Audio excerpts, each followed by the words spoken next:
Hello, friendly neighborhood nerds. If you want to hear interviews from industry pros, get first looks, and have access to endless comic content, don't forget to like, subscribe, and ring that bell. What's up, friendly neighborhood nerds? This is Judah Radd, and I'm here with Respawn. Today's guest debuted with a well-received sci-fi series called Eclipse in 2016, which currently being developed into a TV show by Robert Kirkman and Skybound Entertainment. He wrote Port of Earth, which was published by the Top Cow imprint of Image, and he also wrote Lost City Explorers with Aftershock Comics, which was optioned by Universal TV. Zack taught screenwriting at the International Academy of Film, which was located in the Philippines, and he also writes film and television. His most recent comic title is also with Aftershock, called Join the Future. Today he is on our show. Welcome, Zack. It looks like you've actually almost managed to make it to the end of 2020. So congrats. Thank you. Thanks for having me. It's a pleasure to have you. How have things been? Things have been good. I think anyone who can survive 2020 and not have too much heartbreak or tragedy, that's you just be thankful. So right. Well said. Yeah, I'm just being thankful, and it's the season for that. And light at the end of this one. Nice. Right on. I'm gonna jump straight into Eclipse because it gave me, I was telling Judah before you hopped on the call, like real Altered Carbon vibes, which is like one of my favorite sci-fi series ever. So I mean that as a total compliment. Because you've got, the reluctant protagonist, the setting is like so futuristic. So the dreaded solar flare has happened. The sun literally burns people alive if they're exposed to it now. The remaining people live underground in nocturnal cities, and our main guy Bax is in kind of like an astronaut suit during the day to fix, he's kind of like a technician, I guess, electrical supplies to down below and such. And he stumbles right into a murder mystery. It's dope. I would say it's very much science fiction, and so is a lot of your other work that we'll get into shortly. But what is it that draws you to that genre specifically? And second question for you, how do you see the relationship between science fiction and culture? Yeah, I mean, predominantly I write science fiction. I really appreciate it because I think for me, there's lots of different kinds of comics, and there's lots of different reasons and stories, and there's different reasons that people read stories and comics. But I really like content that makes me think, and I find that science fiction is a genre that really allows that to kind of take variations on our future, or on our society, or on our culture, or on what the world could be. But what we're really doing is looking at what the world is and how we feel about things that are going on today, or right here and now, or just the natural nature of society and humanity. So I really like to get all thought-provoking and nerdy, and that, those are the stories that I gravitated towards.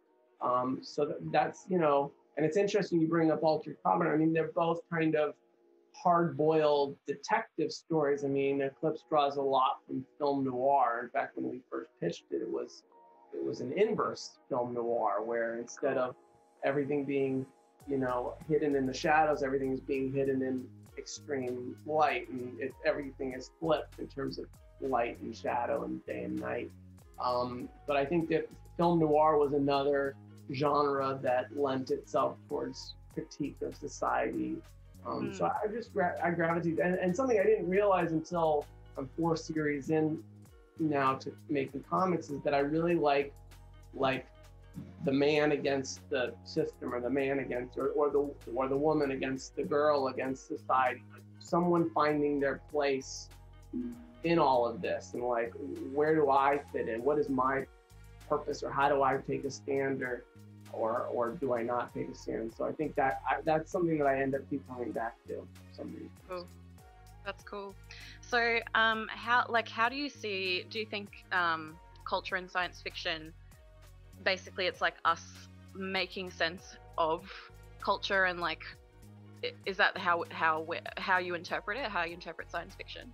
Absolutely. I mean, I think that there's variations on it. Sometimes the science fiction shows something aspirational that we're hoping to achieve, but we can't for some reason. Sometimes it shows you the dangers of aspiring towards some particular utopic kind of society, or it shows the dangers of how we could fall to a dystopian kind of element.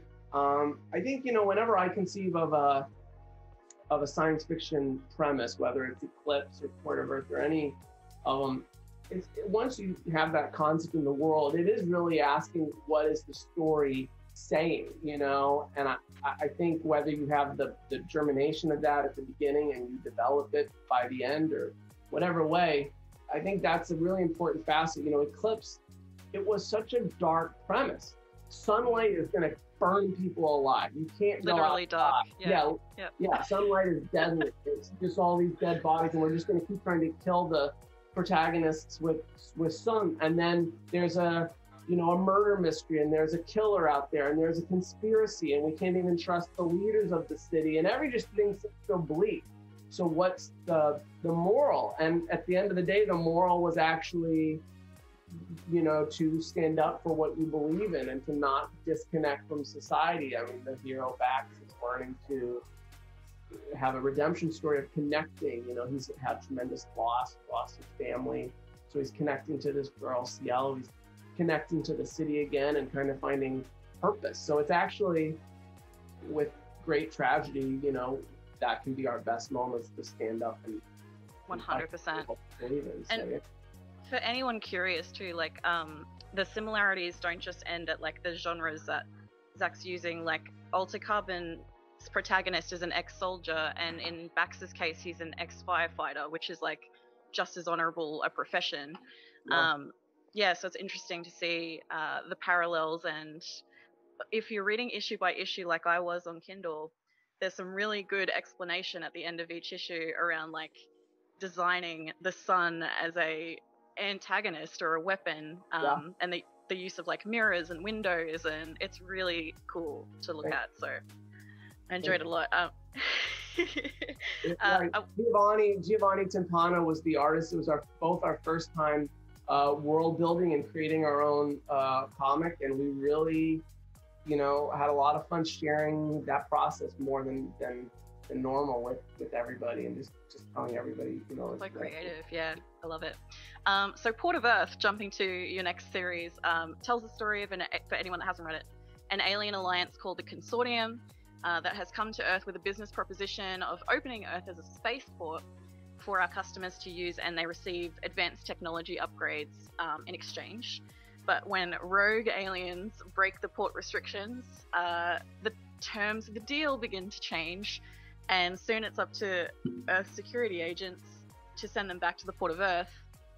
So the Consortium represents thousands of alien planets, and the series delves into political issues of exploitation, occupation, espionage, duplicity, technology, and leverage. What do you want the key takeaways to be for readers of this title? It's a good question. Let me think it out here. I think it's I like complex stories. You know, I don't like there's just villainous guys and all they want to do is manipulate and be greedy. I like complexity. And so the premise was built out of, this different premonition for an alien arrival story, and it's rooted in human history of colonization and any group, whether it's the Europeans coming to the New World or the Western powers going to Middle East and Africa. It's meant to feel very human and historical, but I think it's just the consortium is obviously just self-motivated to spread, you know, as any capitalistic enterprises. They're just looking for profit at whatever way they can.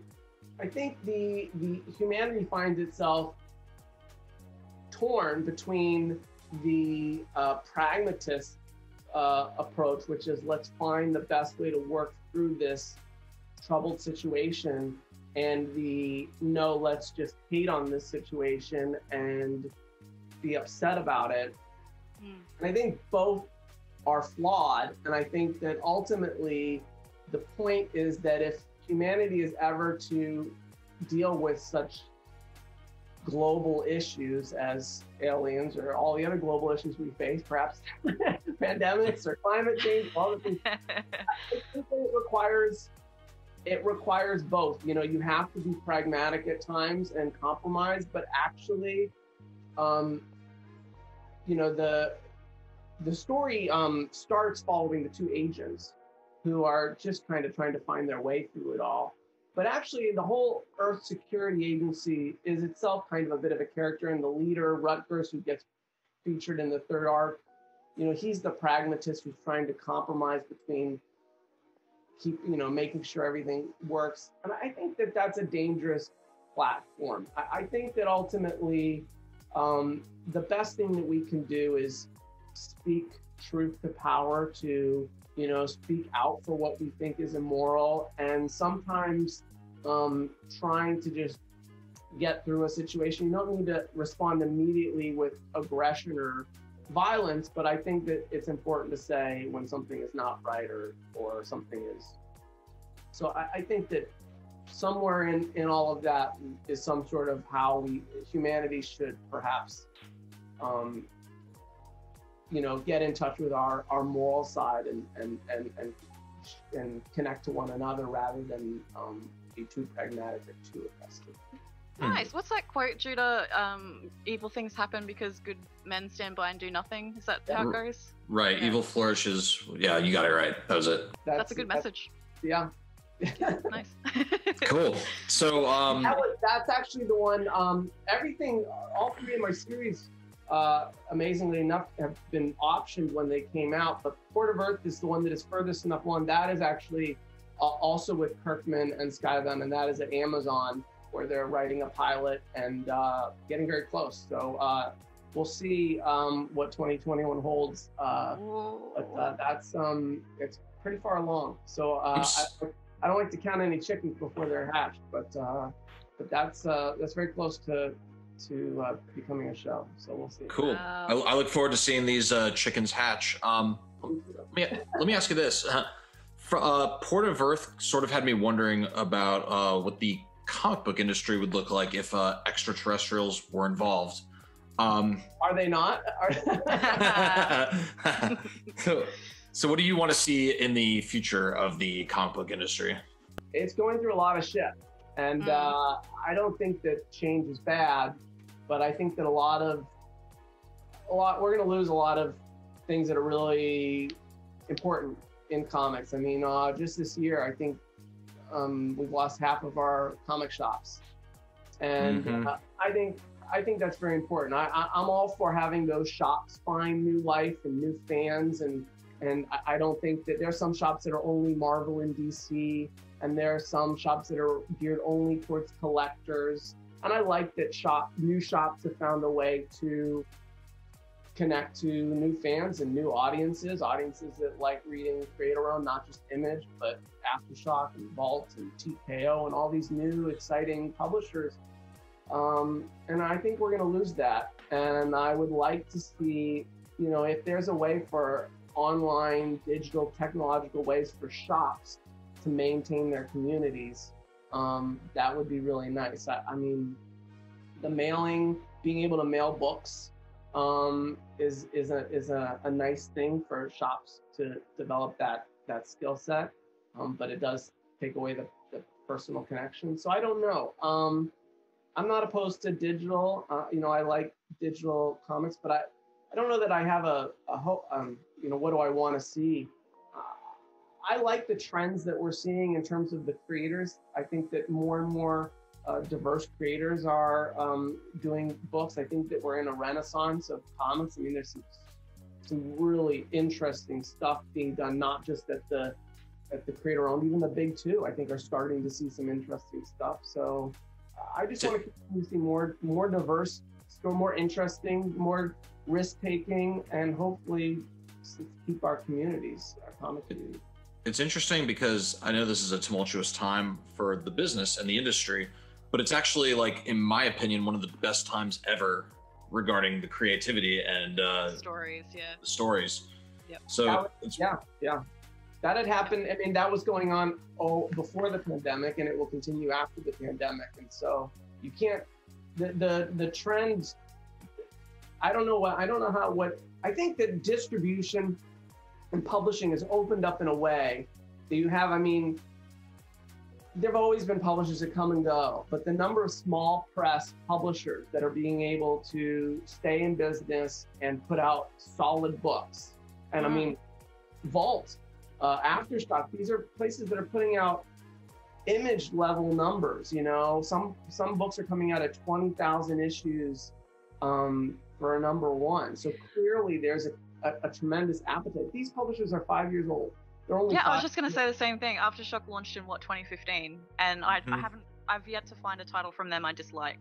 Yeah. AWA is coming out swinging as well, and AWA, I really thought TKO has been doing a great job, and there's more. I mean, you're starting to see guys that even Scout. You know, Scout has been on the radar, and they've been doing conventions, and suddenly they're popping with their content. And I just think that that level of access means that there's more chance for people to try new things. And I think that's what you're seeing, that anyone, I mean, it's really hard to break into comics. So if people are out there listening saying, you know, but I can't get in, it is very hard to break into comics. But the people who are breaking in are having less constraints about what is expected of them. The publishers are more willing to say, this is your shot.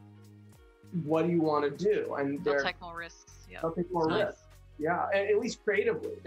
They're deciding, do you have any fan base or any craft that we feel could, but I think 10 years ago, some of the quirky books or the unique books that you're seeing could not, publishers would have said this, we don't have an audience for this, and now they do. And not to mention the whole Kickstarter craze. This is a good thing for comics in the grand scheme of things, that creators can try to make a book, and when a publisher doesn't pick it up, they can make it, they can raise money for it, and they can get it out and then they can keep doing that, and they can build up a fan base through Kickstarter. It's like a modern convention circuit. So yeah, it's such a good, like, just based on the other conversations we've had with comic creators, that's essentially your portfolio of your audience. If you start on Kickstarter, you have proof right there for those publishers to say there's obviously demand, people are into it, and we've seen so many Kickstarter titles get picked up by major publishers, and it's awesome to see. Speaking of Aftershock, because your last two titles were with them, right? Yeah. So Lost City Explorers, for example, what a concept. Explorers searching for the city of Atlantis under New York City. Amazing. So you, in particular, with the genre that you usually play in, you've had to communicate a lot of crazy concepts to different artists. I'm wondering, do you have like any advice around that for aspiring comic creators with wild ideas? Well, picking the artist is really important, and it is one of the biggest decisions you make, and I obsess over it. I look at tons of portfolios. I really look at all of their stuff. It's so hard because, I mean, the best way to make a book is actually not the way I have been doing it, which is to look for someone I don't know.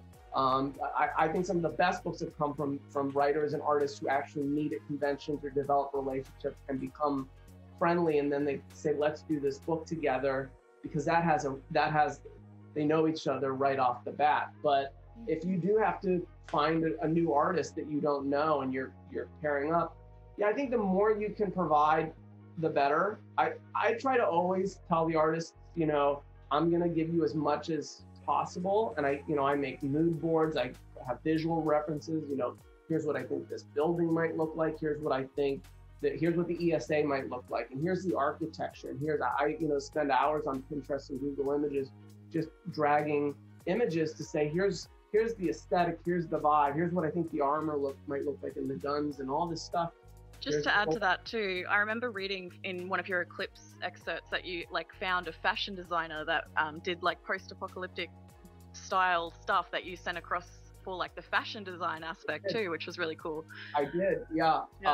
Yeah, my sister-in-law is actually in the fashion business, and she sent me all these links, and I Sweet. was, looking, and like I went, this is the, because that says something about the world, right? Yeah. You know, is it like 1950s throwback? Is it, you know, like 80s like neon? And no, it's not that. It had to be dark, oppressive. It had to, but it couldn't be like Mad Max post-apocalyptic. So to me, it had to have the right vibe, even though a lot of the people in the background are being drawn so small that you can barely see. But yet, if you look through Eclipse, the touches of fashion are all, you know, the same and pervasive. And Giovanni, you know, captured all of that. So it's interesting. Some artists love that we've talked to, and then some artists really just want completely unencumbered carte blanche to construct it the way that they want. So and that's, you know, a writer and an artist, it's a marriage,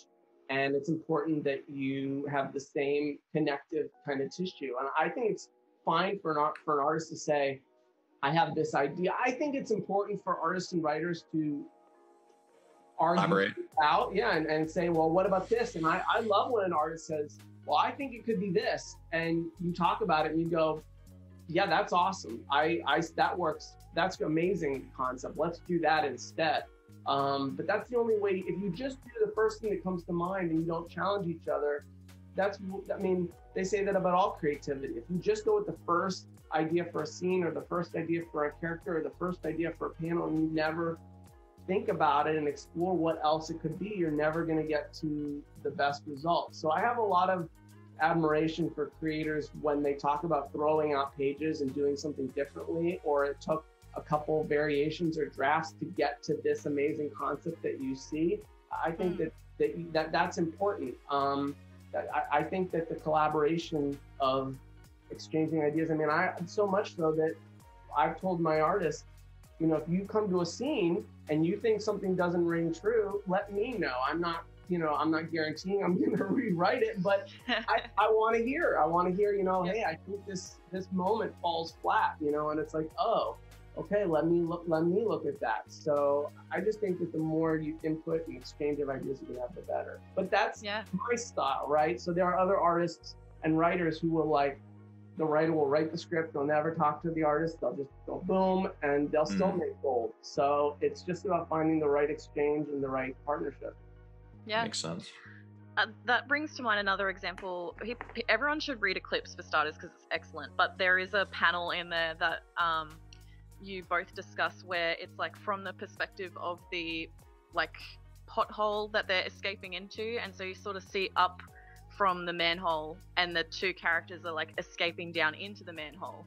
And that concept never would have originated if you hadn't had that collaborative process with the artist, right? Because you didn't write that in there. That was Giovanni doing that stuff, right? That's right. And that, like, that to me is like gold. That's the magic happening. That's the magic happening. So still on Lost City Explorers, and you mentioned diversity a little bit earlier, but obviously that's a huge discussion in comics over the last however long. One of the things I love most about Lost City Explorers is it has a very diverse cast of characters. How important do you think diversity is in comics? Well, I think it's very important. It's also very important under the certain context. I mean, Lost City Explorers takes place in New York City, and it's about a group of modern teenagers. So they have to be diverse. There has to be a group of, because that's just that's real. That's authentic. Yep. And actually, if you go to New York and you look at groups hanging out, that's normal. Now, if I was writing something that took place in a small town, and it's a sheltered town, and the premise is that the town is sheltered or encapsulated, then diversity might be done in a different way. But I think that it's important for, there are more and more people reading comics, and you know, I don't think that you should make diversity choices for just the blind nature of it, but I think it's important to try to tell different perspectives and different characters. So, you know, absolutely. Nice. I think it's important. Yeah. That is a good answer. That was one challenge I had in Join the Future, because Join the Future takes place in this small sheltered town. The Midwest. In the Midwest. But we still tried to populate the background full of diverse characters, at least so that it wasn't too stereotypical, but it was tough to think about how to do that. What a great segue for you, Judah. That is now standing segue. Thank you, Zach. So the Join the Future trade paperback, it's you and Piotr, I hope I'm pronouncing that right, Kowalski. Peter. Peter? Okay. The trade will drop on the January 6th. Let me ask you this.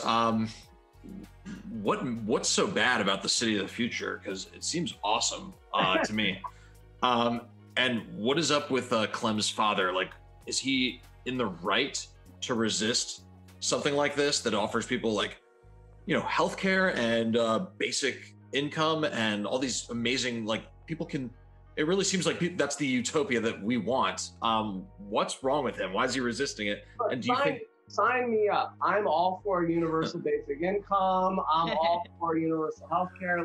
I am all for that. But I think that this wasn't really, it was a tricky line to balance, but the book was really not meant to be about red state, blue state issues. It was really meant to be about technology and about how technology permeates our lives in a way that makes us not self-sufficient and not as connected to one another. Maybe enables oppression to some extent.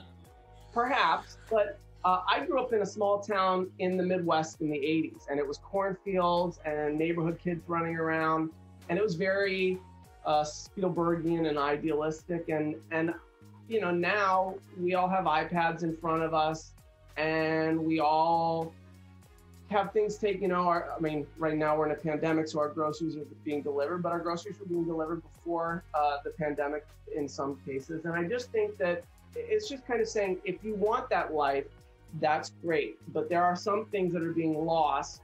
And if you want this more idyllic life where you learn to do things yourself, I think that should be possible as well. But I think sometimes the city doesn't really represent just city life. It represents future and technology. And those things are coming at us so fast that the life that we knew when we were connected and we did things ourselves, which is represented by the small town, those things are fading without us even knowing it.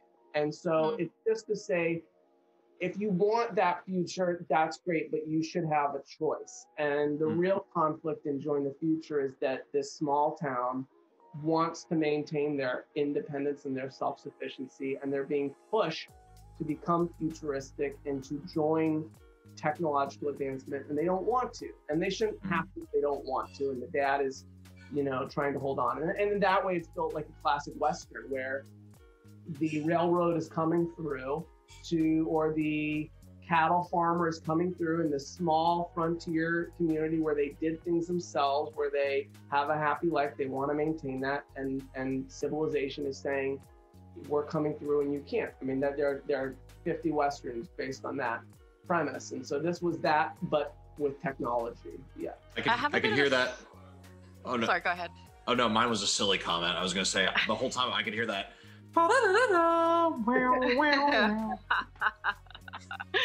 It's funny because I don't know if you both do this either, but this is completely sideways to what I was going to say, but do you listen to music when you're reading or writing comics? Because I tend to play a soundtrack that fits to what I'm consuming. I do when I write, and I listen to Good, the Bad, the Ugly a lot when I write. Nice. Other things. Yeah, Once Upon a Time in last. Yeah, sweet. I don't listen to stuff as much when I read. You guys listen to music, like you pick up something, you're like, this book's metal, so I'm gonna listen to some metal stuff. But this book is. Sometimes I kind of it's like the movie scenes playing out in front of me with my own imagination, but I have the soundtrack to accompany. It's a bit nerdy, but. I take a pause and listen to music, but I can't do it at the same time because my attention is definitely something that I struggle with. So, If Stephen King mentions a song, I'll definitely put the book down and listen to the song from the book, just so I know, like, so I'm in the same mindset. But Text, yeah. yeah, So right. I want to ask Zach, I've got a sideways question. Like, Judah's in the military, and in like countries like Israel, for example, they have the mandatory year of military service when you become an adult, and it's more about like humanitarianism. But do you think that that like concept of mandatory year but analog skills should be something that we implement in society, where we like make people learn how to build fires and survive in the forest for a year and like build shelters and stuff? Is that something that you think would be beneficial? I don't know if we need to go that far. I'm not that much of a like survivalist. Like pack the what do you call the shelters? The like underground shelters. What are they called again? Preppers. Yeah. Right. I'm not so much for that, but I think, you know, I actually was a teacher for a while and a tutor. Wow. Yeah. And I tutored high school kids for several years, and I've done some teaching in film school. And I think that in general, sometimes I don't remember this myself. You're studying all this stuff, and then you get out to the real world, and you're like, when the heck do I use any of all this stuff? You know, I think that there could be some more universal things that are taught that are maybe mandatory. I mean, I remember shop class being like a thing. I don't know, do they still do shop class? But like, yeah. I never did that. And then I wish that I had done it, because being able to like know how to use power tools became really important, you know? You don't know how, then you're like, oh, why didn't I? So I don't know. Doing anything mandatory is always a very tricky thing. I'm Jewish, so I can completely connect to Israel's particular need for mandatory enlistment and what that means, and you know, the whole state. But I don't know if in America, although they do have, there's been lots of ideas floated around about like a year of service where you would teach, or you'd be a medical worker or something for a year. Not necessarily just military service, but all kinds of service. Yeah. Yeah, you some sort of. It's interesting. You know, I have two kids. They're very young. I would not be opposed to them growing up, and before they went to college, or saying you do your in the middle or whatever, you do your gap year is a year of service for the country in some way. I'm not the details matter, but yeah, for sure. Right. I think there's a lot. I find myself intrigued by you know, allowing young people to be less focused on technology and how to like program your story, and a little more about how to do other real world. Are you familiar with the term steel manning? No. What is that? So it's the opposite of straw manning. When you straw man, you construct a weak version of someone's argument and argue with that with the intent of defeating their weak construct of an argument. Steel manning is when you try to present an argument, even when you don't believe in, as authentic to their best version of their argument as possible. When I was reading Join the Future, and maybe I'm off base, it seemed to some extent like you were steel manning American conservatism, but in the most authentic and viable version of whatever that argument was. Did you have that in mind when you were writing it at all? I don't think so. I think generally I do that technique. Steel manning is when you present the best argument, even though it's fundamentally flawed. Well, yes. Like if you're arguing with someone, or you're representing an argument that you do not believe in, yeah. If you steel man when you represent that as with honesty, as what the best version of what they would say would be.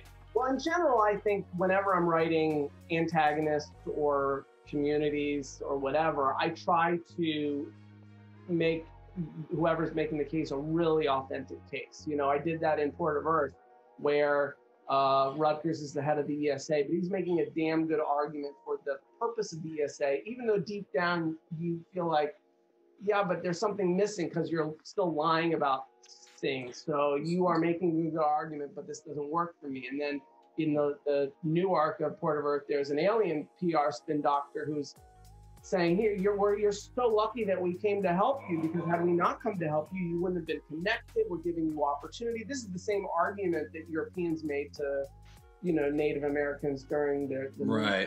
colonization. It makes sense in some ways, but it's ultimately flawed. Obviously flawed, yeah. Yeah, so I think in general, as a writing technique, I try to look at whoever it is, the city, in Join the Future, saying, we're not going to let anyone get left behind no matter what. But then we can see that they're muscling and manipulating these communities into their way of life. So I tried to be very apolitical when I was writing Join the Future, because I didn't want it to be about liberalism versus conservatism, because I don't view small towns or big cities as inherently conservative. Small towns have been claimed in some way by that, but I grew up in a small town that was not, and I feel that was 40 years ago, but I feel like it was inherent. I don't know. I feel like there are small towns anywhere all over the world, and I don't like to just give an idea like small town and big town to left and right. So for me, it was more about the lifestyle and so I tried to stay away from doing that to any particular political philosophy. So Clem is not the lady at Walmart saying, I'm not wearing a mask, I don't have to do this shit, I hope not. No, I think that no, this is a new phenomenon, and I didn't really try to inject how we live in alternate realities as society, and how we get our news from. I think that Clem and her town and the city live in the same reality. They are talking about the pros and cons of technology. Here is an iPod. It has music on it. The music is beautiful. It is also Wi-Fi connected. It is also potentially a slippery slope to giving up some of the things that we hold dear to us, because you're looking at a screen and a tree and you're not actually engaged in the party. So I think that this is a truth. And which side do you believe? That's the kind of conversations we used to have 10, 20 years ago, when we would talk about something as, what do you think? What do I think? The pros and cons of the same reality. Yeah, the whole, is there a pandemic going on, or is there not a pandemic going on, and do masks work or not work? That's for my next sci-fi book. Okay. Just real quick, what was the song? Her brother's listening to a song in the tree. She listens to the song. She thinks it's a beautiful song. In my head, I had it was Alejandro by Lady Gaga. That's nice. Great. Nice. Well, what is it? What's the real answer? It's like one of those things in Lost in Translation. What does Bill Murray say to Scarlett Johansson? Well, okay. I think at one point I thought about putting something in there, but I thought it was better just to let people, think. Got it. So, Altar of Sacrifice by Slayer. Got it. That's now canon. Really, he's trying, because it's like just screaming. Yeah. Yeah. I know Judah's going to wrap us up, but I have one last question for you, just because teaching is a profession that's near and dear to my heart. Both my parents are teachers, both my sisters are teachers. Are there any transferable skills from teaching to comic writing that you think are that you notice when you're doing that? And do you have any interest, or do you still teach? Do you want to go back to teaching? I've thought about it. I mean, my emphasis is on making comics right now, but one day when I'm older, perhaps I would like to teach. Absolutely. I love teaching. I think good teachers respect the students. They respect that the students will do well with a subject if they are passionate about it and motivated by it.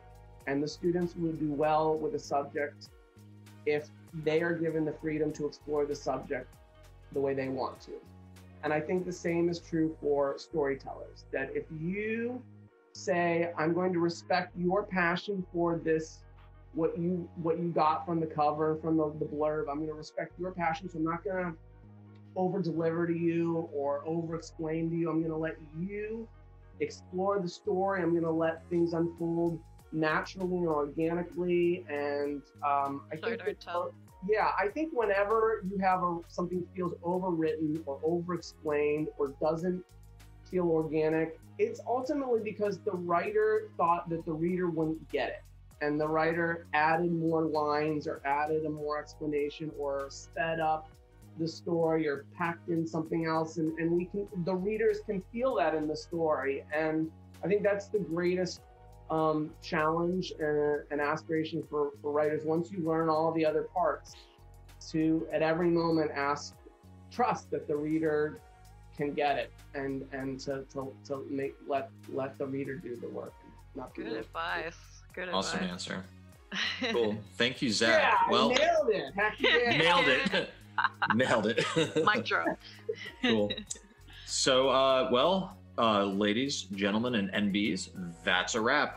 We got Zack Kaplan telling us all about his awesome work. And definitely, when you have a chance, check it out. Join the Future will be out on bookshelves as a trade paperback on January 6th. Make sure you get a copy. Make sure you wash your hands. Let me say one more thing, by the way. The art team is unbelievable. Peter Kowalski and not to be missed, Brad Simpson on colors, who's been killing it out there. He's done Crone and Coffin Bound and so many other great books. And Hassan Otsman Elhau is like the letterer of the year. His name is everywhere. He does so many great books, and he letters this, and the letters are just creative and so well done. So I got spoiled rotten with a great creative team, and it's really a beautiful book. And if you want it or you're interested in it, don't wait. It gets sold out, especially during all the pandemic. So you have to pre-order it by December 12th or 14th or something in there. Just do it now. Do it now. Just call your shop and tell them you want a copy reserved, and yes. It is a beautiful book. So check us out, subscribe to our channel, like us, wash your hands, wear a mask, stay 6 feet away from people, wash your armpits too. Don't be a dirtbag. Destroy the patriarchy. Destroy the patriarchy. You want to see Robo? Robo wasn't here this time, but he's still our friend. He streams games on Twitch and YouTube. You can find him at The Robo Strange. Respawn over here is also on YouTube, doing weird shit. If you want to see what that is, check it out. She is Respawn with an H and an I. So Rhi Spawn. Thanks again, Zach, for being here with us. Hope you have a good Hanukkah. Hope you have some good latkes and some Manischewitz, and have a great time. Spin that damn dreidel. I'll be doing the same. So thank you. Take care. Thanks, Zach. Because of the threats. Thank you for watching Judah, Robo, and Rhi. We talk about comics, movies, and TV. Sometimes we have notable guests, and sometimes it's just us. But we're also cool.